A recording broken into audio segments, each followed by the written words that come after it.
شاسی پالتای آجر دوتونی.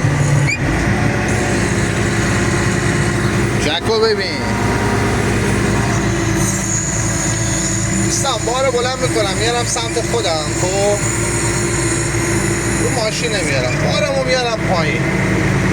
بعدی ها بزن. الان استاد باید بیا آزاد کنه. دوستان بارمو میارم پایین، حالا هر جا خواست میبرمش رو سطح زمین که آقا ماشین بلند شد یه طوری شد رو سطح زمین. میبینی حالا سیم صفر دکلمو میخوابونم تا راه داره براش میبرم.